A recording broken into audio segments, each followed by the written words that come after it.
Hello and welcome to episode 8. Today is a bit of a weird topic. Are electrons sentient? Sort of a really dumb question, but has an interesting and compelling answer. Let's start off with what's an electron. It is by nature a negatively charged particle. Scientists have achieved the ability to shoot electrons in a straight line. And what's the first thing these guys thought of? Shoot it through a very small gap.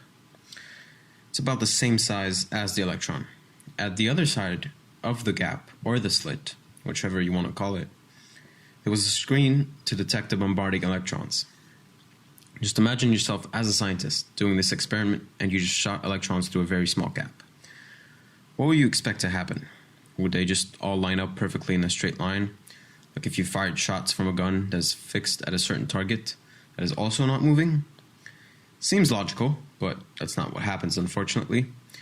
The electrons produce an image on the reflecting screen in the back. Under a certain type of lighting, the places where electrons hit appear white and the places where they don't stay black.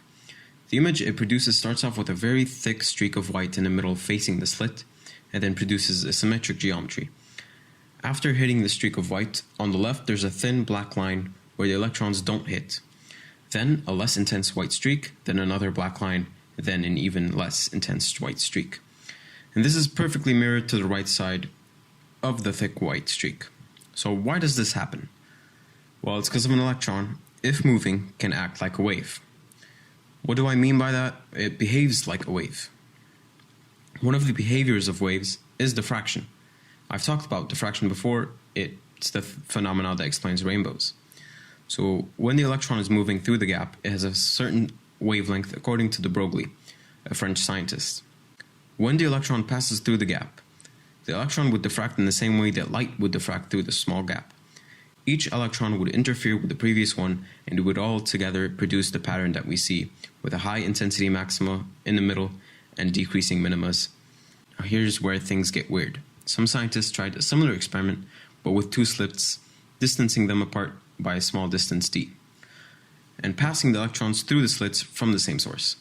They behaved normally as expected, producing a maxima and minimas. But in the second attempt, to see how each electron would choose either the first slit or the second slit, they put a small observer at the top of the slits just to observe them passing through and see how they would behave. Ultimately, the results came out differently than what they expected after putting the observer. The electrons behaved as particles and not waves, so they appeared as little white dots on the canvas. They did not diffract. The scientists repeated the experiment, both with the observer and removing the observer, and they obtained the same result every time. Without the observer, a perfect double slit interference. With the observer, only small white dots.